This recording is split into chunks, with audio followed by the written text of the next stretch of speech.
ପିଲାମାନେ ସମସ୍ତଙ୍କୁ ସ୍ୱାଗତ କରୁଛି।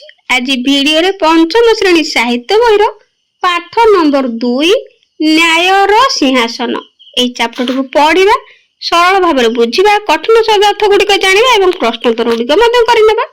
ତ ପ୍ରଥମେ ଦେଖ ପଢିନେବା। ଅନେକ ବର୍ଷ ତଳର କଥା, ଉଜ୍ଜୟିନୀ ନାମରେ ଏକ ଐତିହାସିକ ତଥା ପ୍ରାଚୀନ ନଗରୀ ଥିଲା। ତ ପ୍ରାଚୀନ ଅର୍ଥାତ ଅତି ପୁରୁଣା ନଗରୀ ଥିଲା, ଯାହାର ନାମ ହଉଛି କଣ ନା ଉଜ୍ଜୟିନୀ। ସେଠାରେ ଭୋଜରାଜ ନାମରେ ଜଣେ ରାଜା ରାଜତ୍ୱ କରୁଥିଲେ। ରାଜତ୍ୱ ମାନେ ଶାସନ କରୁଥିଲେ ଜଣେ ରାଜା, ତାଙ୍କ ନାମ ହେଉଛି କଣ ନା ଭୋଜରାଜ। ତାଙ୍କ ନଗରୀକୁ ଲାଗି ଧାରାପୁରୀ ବୋଲି ଗୋଟିଏ ଗ୍ରାମ ଥିଲା। ଗ୍ରାମ ମାନେ ଗାଁ ଥିଲା। ତ ଗାଁର ନାମ କଣ? ଧାରାପୁରୀ। ତ ସେଠାରେ ଏକ ସୁଦୀର୍ଘ ପଡିଆ ଥିଲା। ତ ସେଇ ଧାରାପୁରୀ ଗ୍ରାମକୁ ଲାଗି ତ ଗୋଟେ ବଡ ପଡିଆ, ସୁଦୀର୍ଘ ମାନେ ବଡ ପଡିଆଟିଏ ଥିଲା। ପ୍ରତ୍ୟେକ ଦିନ ଅନେକ ପିଲା ସେଇ ପଡିଆକୁ ଖେଳିବାକୁ ଆସନ୍ତି। ପଡିଆର ଗୋଟିଏ ପଟେ ଉଚ୍ଚ ଚିକ୍କଣ ପଥରଟିଏ ଥିଲା। ପିଲାମାନେ ମିଶି ସେଠାରେ ଗୋଟିଏ ମଞ୍ଚା ତିଆରି କଲେ। ପିଲାମାନେ ମିଶି କଣ କଲେ ନା ଗୋଟେ ମଞ୍ଚା ତିଆରି କଲେ। କୋଉଠି ନା ସେଇ ଚିକ୍କଣ ପଥର ଉପରେ। ମଞ୍ଚାଟି ସିଂହାସନ ଭଳି ଦେଖା ଯାଉଥିଲା। ମଞ୍ଚାଟି ପୁରା ସିଂହାସନ ଭଳି ଦେଖା ଯାଉଥିଲା। ଅର୍ଥାତ୍ ରାଜା ମାନେ ଯେମିତି ବସନ୍ତି ସିଂହାସନ ଉପରେ, ତ ସେଇଭଳି ଅତି ସୁନ୍ଦର ଦେଖାଗଲା। ମଞ୍ଚା ତିଆରି ପରେ ପିଲାଟିଏ ସେଥିରେ ଥିବା ପଥର ଉପରେ ବସି ପଡିଲା। ତ ସେଠି ଗୋଟେ ପିଲା ବସି ପଡିଲା। ସବୁ ସାଙ୍ଗକୁ ଡାକି କହିଲା, ଏ ସିଂହାସନ ଆଜିଠୁ ମୋର। ତ ପିଲାଟି କହିଲା, ଏ ସିଂହାସନ ହେଉଛି ଆଜିଠୁ ମୋର। ମୁଁ ରାଜା, ତୁମ୍ଭେ ମାନେ ମୋର ପାରିଷଦ ବର୍ଗ ଅର୍ଥାତ୍ ମନ୍ତ୍ରୀ ପରିଷଦ।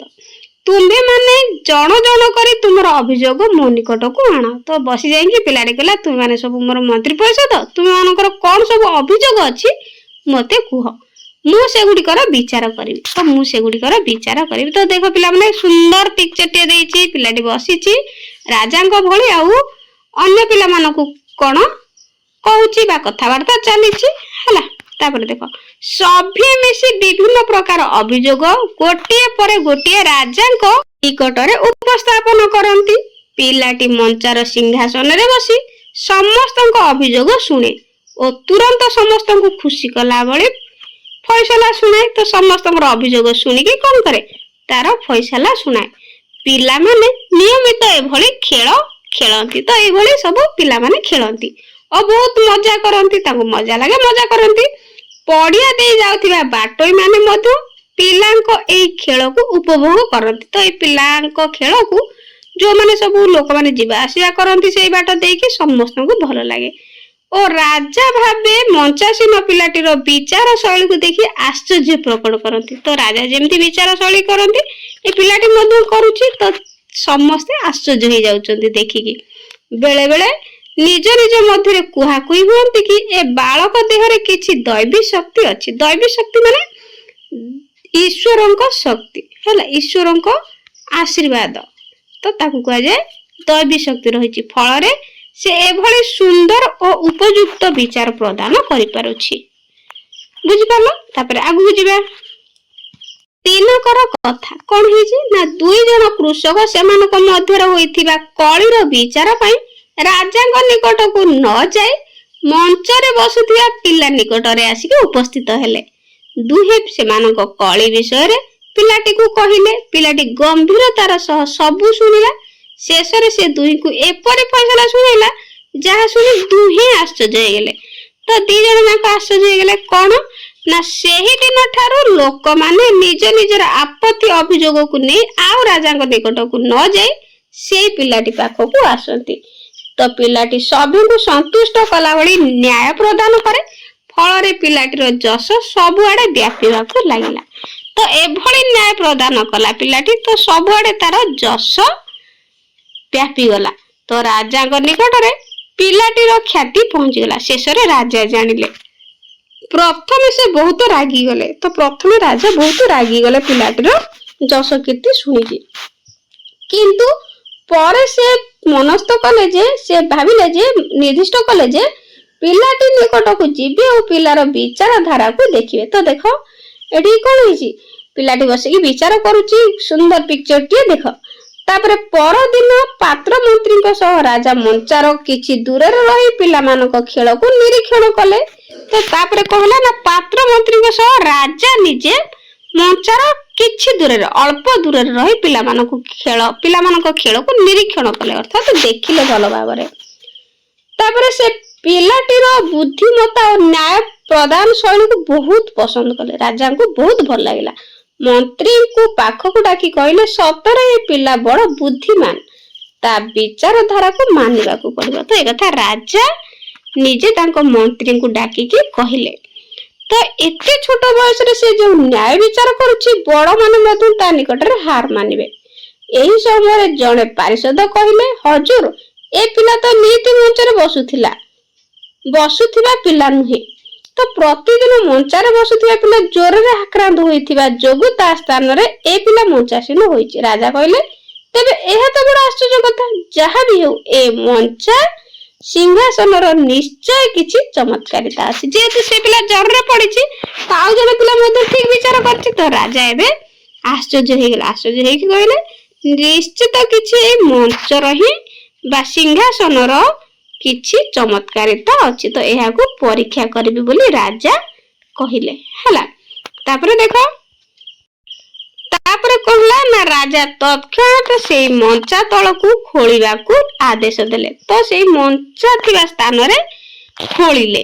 ଖୋଳୁ ଖୋଳୁ ମଞ୍ଚା ତଳୁ ଏକ ସୁନ୍ଦର ଚନ୍ଦ୍ରକାନ୍ତ ପଥରରେ ତିଆରି ରତ୍ନ ଖଚିତ 32ଟି ପୁତ୍ତଳିକା ଯୁକ୍ତ ସିଂହାସନ ଦେଖିବାକୁ ପାଇଲେ। ହେଲା, ରତ୍ନରେ ଖଚିତ ହେଇକି 32ଟି ପୁତ୍ତଳିକା ଯୁକ୍ତ ଗୋଟେ ସିଂହାସନ ଦେଖିଲେ। ତ ସିଂହାସନର ଗୋଡରେ କଣ ହଉଛି ନା 4ଟି ଗୋଡରେ 4 ଜଣ ଦେବଦୂତଙ୍କ ମୂର୍ତ୍ତି ଖୋଦେଇ ହୋଇ ସିଂହାସନର ଶୋଭା ବର୍ଦ୍ଧନ କରୁଥିଲା। ତ ଦେଖ ଏଠି କେମିତି ରତ୍ନ ଖଚିତ ଏଇ ସିଂହାସନର ତା 4ଟା ଗୋଡରେ କଣ ହେଇଛି ନା ଦେବଦୂତଙ୍କ ମୂର୍ତ୍ତି ଖୋଦେଇ ହୋଇଛି। ହେଲା, ଦେବଦୂତ ଅର୍ଥାତ ଦେବତାଙ୍କ ଦୂତ ଏ ଦୁଇଟିରେ। ତାପରେ କଣ ହେଲା ଦେଖ, ମାଟି ତଳୁ ସିଂହାସନ ମିଳିବା କଥା ପବନ ବେଗରେ ଚାରିଆଡେ ବ୍ୟାପିଗଲା। ତ ସମସ୍ତେ ଜାଣିଲେ, ହଜାର ହଜାର ଲୋକ ସିଂହାସନ ଦେଖିବାକୁ ଭିଡ ଜମାଇଲେ। ଆସିକି ସମସ୍ତେ ଆଶ୍ଚର୍ଯ୍ୟ କଥା ଶୁଣିକି ଦେଖିବା ପାଇଁ ଆସିଲେ। ତ ଏହା ସାଧାରଣ ସିଂହାସନ ନୁହେଁ, ଏହା ବହୁ ବର୍ଷ ପୁରୁଣା ରାଜା ବିକ୍ରମ ଆଦିତ୍ୟଙ୍କ ସିଂହାସନ। ତ ଇଏ ହଉଛି ବିକ୍ରମାଦିତ୍ୟଙ୍କ ସିଂହାସନ ବା ବିକ୍ରମାଦିତ୍ୟଙ୍କ ସିଂହାସନ, ବହୁ ପୁରୁଣା। ତ ଏହା ଉପରେ ରାଜା ବିକ୍ରମାଦିତ୍ୟ ଉପବେଶନ କରି ସତ୍ୟ ଧର୍ମ ନ୍ୟାୟର ବିଚାର ପ୍ରଦାନ କରୁଥିଲେ। ସୁତରାଂ ଏହା ଏକ ନ୍ୟାୟର ସିଂହାସନ। ହେଲା, ତାପରେ ରାଜା ଏହି କଥା ଶୁଣି ଆଦେଶ ଦେଲେ, ତୁରନ୍ତ ଏହି ସିଂହାସନକୁ ରାଜ ଦରବାରକୁ ପ୍ରେରଣ କରାଯାଉ। ଏହା ଉପରେ ମୁଁ ବସିବି ଓ ପ୍ରଜାଙ୍କ ଆପତ୍ତି ଅଭିଯୋଗର ଫଇସଲା କରିବି। ତା ପରଦିନ ରାଜା ଉତ୍କଣ୍ଠାର ସହ ସିଂହାସନରେ ବସିବାକୁ ଉଦ୍ୟତ ହେଉଥିବା ବେଳେ ହଠାତ୍ କାହାର ଏକ ଶବ୍ଦ ଶୁଣାଗଲା ଯେ, ରହିଯାଆନ୍ତୁ ରାଜା। ରାଜା ଚାରିଦିଗକୁ ଚାହିଁଲେ, କେହି ନାହାନ୍ତି। ସେ ପୁନର୍ବାର ସିଂହାସନରେ ବସିବାକୁ ଆଗେ ଯାଆନ୍ତି, ପୁଣି ସେହିପରି ଶବ୍ଦ ଶୁଭିଲା ଯେ, ରହିଯାଆନ୍ତୁ ରାଜା। ତ ଏମିତି ଶୁଭିଲା। ଏଥର ରାଜା ଆଶ୍ଚର୍ଯ୍ୟ ହୋଇ ଦେଖିଲେ, ସିଂହାସନ ଗୋଡରେ ଖୋଦିତ ଗୋଟିଏ ପୁତ୍ତଳିକା ତାଙ୍କୁ ଏକଥା କହୁଛି। ତ ଯୋଉ 2ଟା ପୁତ୍ତଳିକା ଥିଲା, ସେ ପୁତ୍ତଳିକା କଣ କହୁଛି? ଏକଥା କହୁଛି କାହାକୁ? ନା ରାଜାଙ୍କୁ। ପୁତ୍ତଳିକା ପୁଣି କହିଲା, ରାଜା, ଆପଣ କଣ ଏହି ସିଂହାସନରେ ବସିବାକୁ ଯୋଗ୍ୟ? ଆପଣ କଣ ଦୃଢତାର ସହିତ କହିପାରିବେ କି?